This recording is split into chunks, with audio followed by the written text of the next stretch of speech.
Genesis chapter 37. We'll be looking at 12 through 36 for those who didn't get a handout. Of course, the last couple of weeks we've been talking about Joseph. I've enjoyed the shift over out of the Kings and Chronicles and all the world leaders into a more simple Bible story in the book of Genesis. So hope you enjoy it too. A lot of these stories, of course, that we study are stories that we know and been taught from, the time when we were small children.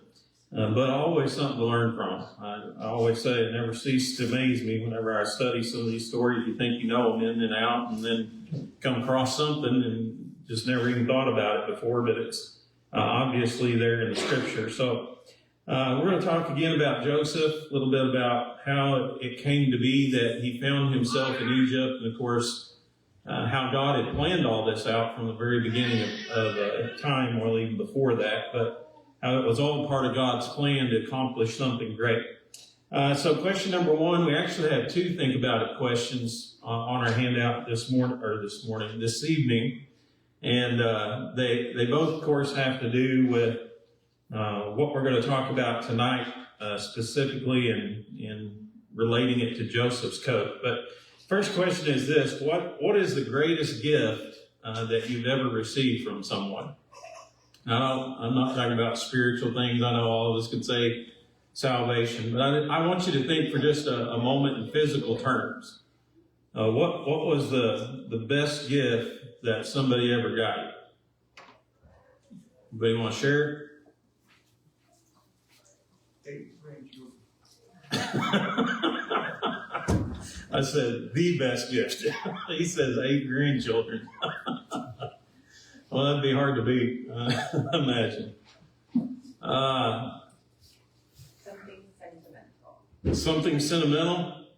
Okay, maybe I don't think that deep. I was thinking about, just thinking back on my life, and probably the most memorable gift that I ever got was when I was 8 years old. And I got it for Christmas from Mom and Dad, and it was the original Nintendo. I mean, that, to me, when I was that age, at that stage in life, that was just something that was almost unbelievable. But it made an impression on me. I still remember it to this day. That's not to say I've never got any other good gifts. It's just to say, that's probably the most memorable gift throughout my life in almost 50 years now. So, what do you think I did with that gift? You think I talked to anybody about it? Yeah, you were bragging about it. Oh yeah. I mean, when you get a gift that means something to you, you don't keep quiet about it, do you? I mean, you talk to everybody you know about it. In fact, I invited all my buddies over. Come play with it. Look what Mom and Dad got us for Christmas. But it's something that you're proud of, right? And because you're proud of it, you show it off. Because you're proud of it, you talk about it. And I was just thinking about this because we talked last week about Joseph and his coat that was given to him by his father. That was probably the greatest gift that he'd ever received up to this point in his life. Of course, he was 17 years old, but do you think that coat meant something to him? Yeah. Do you think he just took it and hung it up in his closet and just, peeked at it every day and never let anybody else in on it? He probably didn't take it off. Imagine so, yeah. Yeah, it's kind of like a kid, when you get that, maybe it's those tennis shoes that you've been wanting, or, that name brand clothing. Man, you wear it all the time, don't you? You show it off because you're proud of it. It means something to you. And so when I think about Joseph and this coat, that's kind of the way that I think about it. He was certainly proud of this gift that his father had given to him. I don't think he was ashamed to wear it. I don't think he was ashamed to show it off and to let everybody else see it and to talk about it. And course, what would that have done to his brothers? They didn't really like the coat as much as Joseph did they? So that would have just been kind of pouring salt in the wound. But, I think about it from this perspective too. Even what if when you turn 16 years old, your mom and dad bought you your dream car? I mean, what's the first thing you do? You drive to town, right? Show everybody. And because you're proud of it. And that's kind of the impression that I get with Joseph in this coat. And I don't think there was necessarily, anything wrong in and of itself in being proud to wear it and proud to talk to other people about it, but it certainly would not have improved his standing with his brothers and the way that they felt about it. And so tonight we're going to read about how they plot against him and what ultimately ends up happening to Joseph, in part because of this coat that his father has given to him. So as we begin here, verse 12, Genesis 37, question number 3 on your handout, if you're following along, what did Israel or Jacob ask Joseph to do?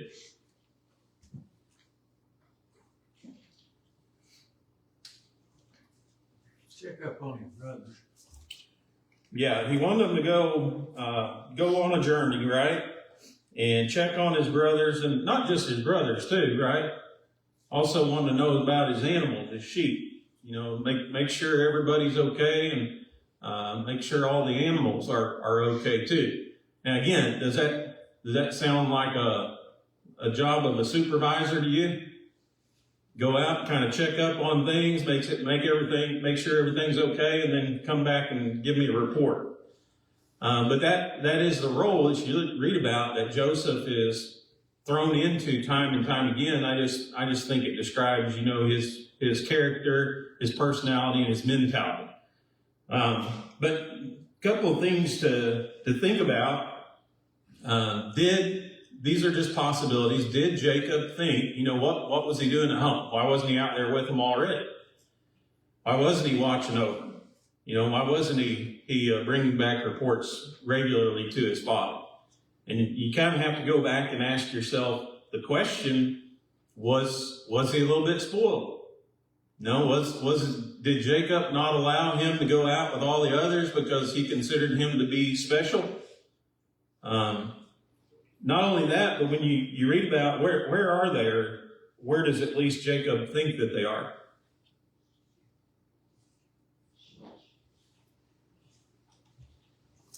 Belgium? Yeah, that's ultimately where they end up. Joseph, though, he goes to look for him in what city first? Shechem. Yeah, Shechem or Shechem, whatever you want to call it there, whatever the English pronunciation would be. But do you remember anything that happened at this particular location relative to the brothers of Joseph?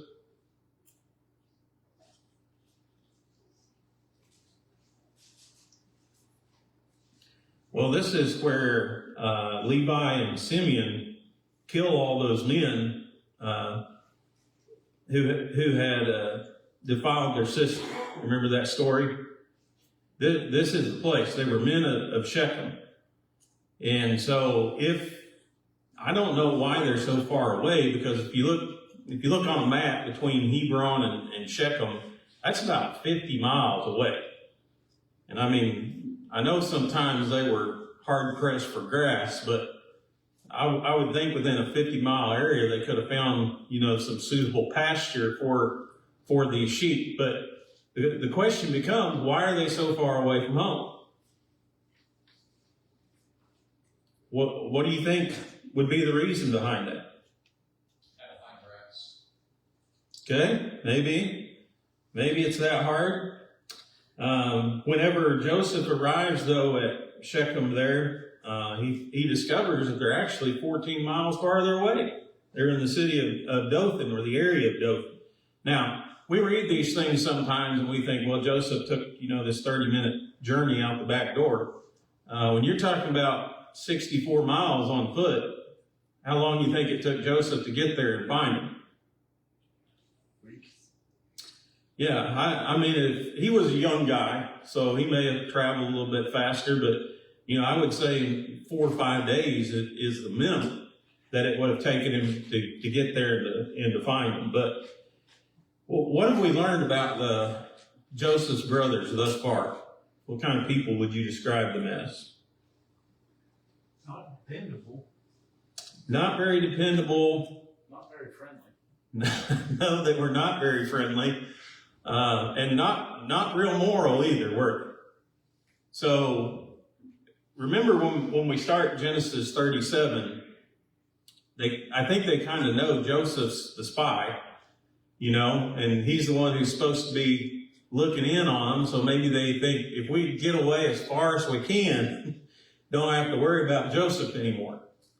Or, you know, it could have been the case that some of these things we read about them, they were involved in things they shouldn't be involved in. And, you know, if you're going to do that and you don't want your father finding out about it, do you do it next door? You're going to get as far away as you can, right, to try to do those things so news of it doesn't get back to your father. So I don't know. It could have been something as simple as grass. Could have been that. Could have been something else a little bit more sinister than what we read about here. But any rate, question 4, what did Joseph's brothers plot to do to him? Yeah, and what we read about here in verses 18 through 20 is when he came into sight, they immediately recognized him, right? How they recognize him? The coat. The coat, right? They know that coat anywhere. Joseph wears it probably everywhere that he goes. And so in the distance, they see this guy in this fancy coat, and they said, oh boy, he's caught up with us, right? Here he comes again. And, you know, I think they know that he's been sent to what they would be consider spying on, right? Tell Daddy what we've been doing and what we've been up to, whether we've been behaving or not. But they start off by making fun of him. What do they call him? Dreamer. Yeah, the dreamer. Here he comes. You know, this guy. Everything about him had to rub them in the wrong way. You know, the first thing they see is his coat, and they're already upset. And then they start thinking about his dreams, and so they start calling him the dreamer. And you know, think about this too. If they were out there doing something they weren't supposed to be doing, what they know would happen? They would have to be getting in trouble too. Joseph would tell, right? And he's already done it once. Remember Genesis 37 verse 2? He brought back the evil report to his father about some of his brothers.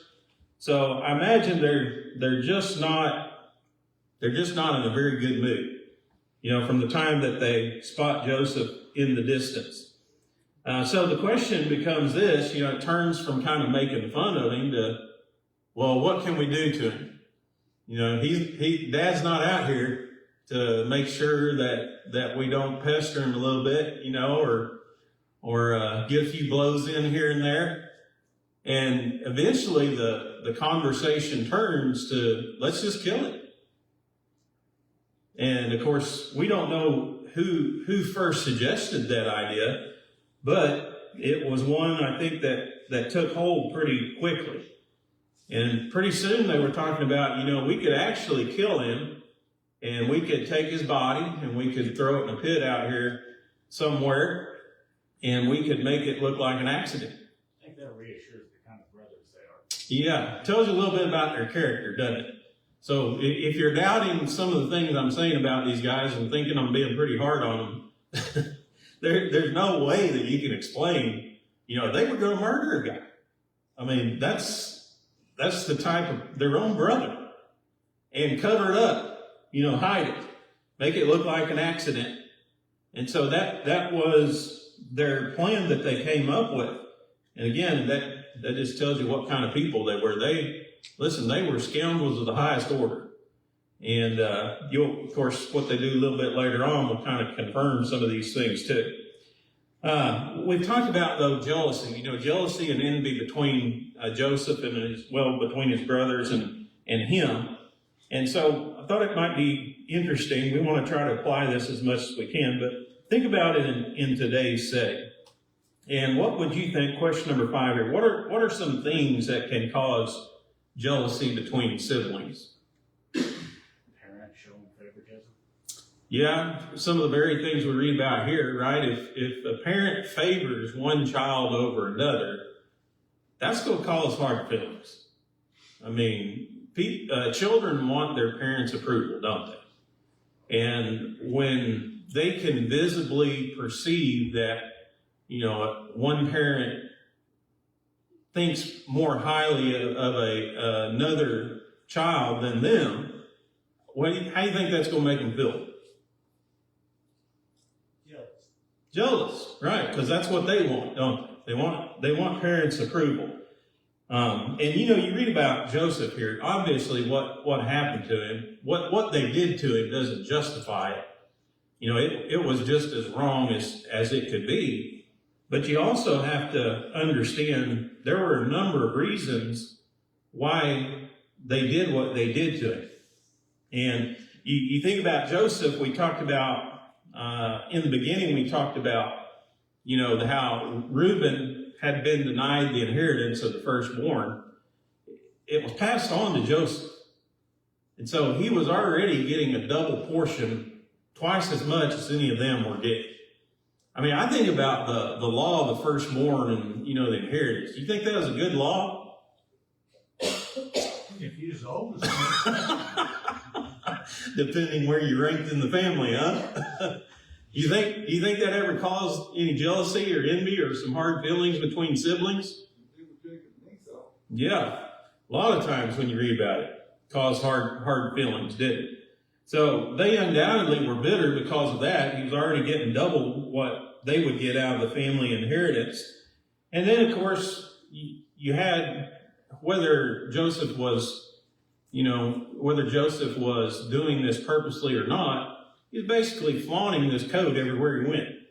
Kind of rubbing their noses in it, so to speak, or at least that's the way that they felt. I think the real thing was birthright. He was power. Yeah. Because they were the next one going to run the family. That's who was going to be in charge.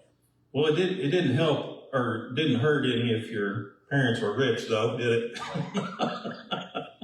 That'd probably be a pretty big motivation too. But yeah, you are right. It was about power too, because they were basically the person put in charge of the entire family clan that day and age.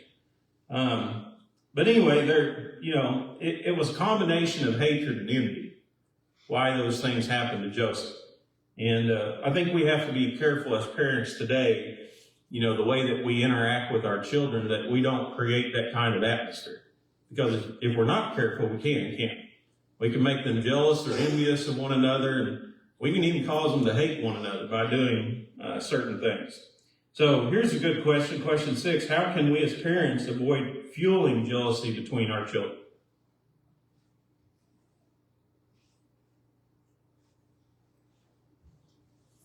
We need to be careful not to compare them to each other, their accomplishments or abilities, that kind of thing. Yeah. I think one of the worst things that we can do as parents is compare them between one another, don't you? Sometimes you have a child who is gifted academically. Probably everybody has one of those in their family who, doesn't even have to try and makes straight A's. Then you got others who work pretty hard, and it's about all they can do to try to reach that same level of their sibling. Well, if they fall short of that, and we're constantly saying, well, why can't you be like your sister? Or why can't you be like your brother? How do you think that'd make them feel? Probably create some hostility between them, wouldn't it? So yeah, the way that we treat them is important. And, the simple answer is just don't show favoritism toward any of them. I don't know that that's an easy solution. Why do we show favoritism sometimes toward certain children? Sometimes the kids think you do because one acts out more than the other, and then you always get on more than the other. Yeah, that's true. I don't know of any sibling who felt like they were fairly treated. Do you?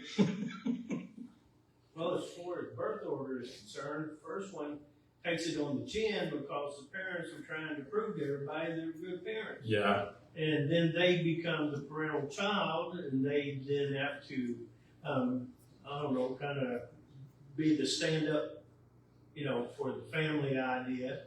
And then you got your middle child syndrome that is, we won't even go there because, there's lots of other issues. But then you got your babies of the family, and everybody knows they don't get as many spankings.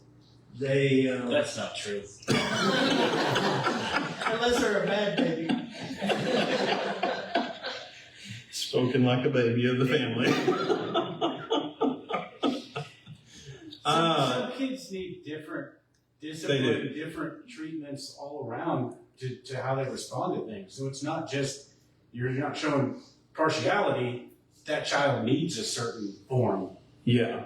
And to me, that's one of the difficult things of parenting, because every child is different. I mean, you learn that pretty quickly as you go along. Some of your children, you got to be pretty hard on. Some of them, you don't have to say a whole lot. You don't have to deal out a whole lot of punishment because they're pretty acceptable of it and they change pretty quickly. But that's not the way the children perceive it, is it? And that's one of the challenges of parenting. I know Danny brought up, when you have your first child, man, everything has to be perfect. And they have to be perfect. And you learn pretty quickly you made a mistake. That's not the way to raise children. And by the time you get to the baby, I don't know if we're wiser or we're just defeated by that point. And we let them get away with a lot of stuff that we wouldn't have let our firstborn get away with. But, that we have to be careful with things like that, don't we? Because that can create animosity between children. And obviously what Jacob was doing here was purposefully and openly doing those things in front of him. So didn't help Joseph's situation at all. And, if we put different rules into effect for different children, or, we spend less quality time with one child than we do another one, if we spend all our time with one of our children and very limited with the others, those are things that we can control as parents, and we got to try to do the best that we can not to create tension between, because it can lead to some pretty destructive situations. So question number 7 here, maybe a little bit back on Joseph. How does boasting get people into trouble?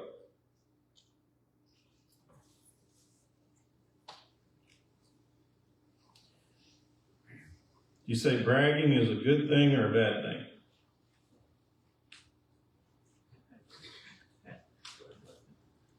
Mostly get bad.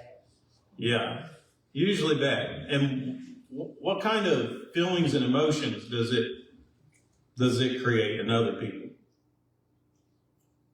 I mean, if you were Joseph out here and you were wearing your coat around all the time and you were telling your brothers about all these dreams about, where the interpretation was pretty obvious, one day they were going to bow down before you, what kind of feelings and emotions do you think that created? Cause resentment. Yeah. Anger, hatred, resentment, all those contributed to what happened to Joseph too. But, when a person, and basically bragging it's a feeling of superiority over others, isn't it? Think you're better than somebody else in whatever area. And so you let them know about it. And that's going to create some pretty harsh feelings and some pretty raw emotions. So you can understand, these guys, they felt they'd had enough of it. This was the breaking point for them. And so Joseph is out here in the middle of nowhere. Nobody is around. Nobody's going to know. We can do something to him and get away with it. What should we do? Let's kill him. Let's put an end to this once and for all. So question number 8 is this. What did Reuben do and what were his intentions? He stopped them from killing. Yeah. Basically, Reuben tried to talk some sense into him, and we'll talk just a little bit about him. maybe, if we got enough time, but Reuben basically said, listen guys, this is murder. Okay, we're talking about murder here. You know what happens if you're a murderer and you get caught? Yeah. You take innocent blood, your blood's going to be shed, right? That was the law of God. So he says, we better rethink this. You know, no, you think we can get away with it, cover it up, but if we don't, there's going to be some pretty stiff consequences for us to bear because of it. And so what was his suggestion instead? Yeah, let's just throw him out here in one of these empty wells, cisterns, pits, and let's just leave him, you know, and let him die. And maybe somebody will come along and say, well, he fell in a pit and died of natural causes. And we don't have to worry about his blood being brought back and put upon us. But what does it say was Reuben's true intentions? Why did he suggest this? Yeah, he was going to come back and get him out of the pit and take him back to his father. Now, here's the question I have. We've already talked about these guys and their character. Do you think that Reuben's intentions were noble or self-serving? I think Reuben, remember he was supposed to be get the double portion in inheritance. I think he kind of saw this as an opportunity. I can be the hero. You know, I can go back and I can bring Joseph back and, you know, all of a sudden I'm right back where I should be. You know, he was out of his father's graces because of some bad stuff that he did, but maybe he saw it as an opportunity where he could bring Joseph back, get his place back within the family itself. So that was Reuben's intentions. Again, whether you think they were noble or, you know, whether he was just trying to benefit himself. But through the whole process, you read over in Genesis 42, whenever his brothers are standing before Joseph as he's Pharaoh of Egypt, you read about some conversation that takes place between the brothers about this very event. And so when you read about Reuben there, at least from his perspective, how had he interacted with his brothers the whole time during this process with Joseph? How did Reuben describe himself there in Genesis 42?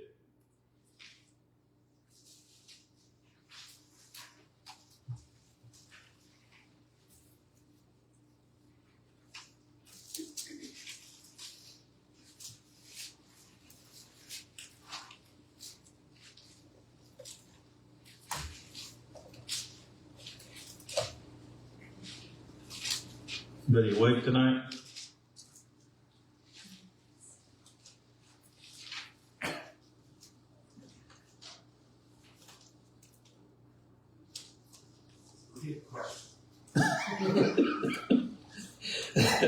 It's question 9 there on your handout.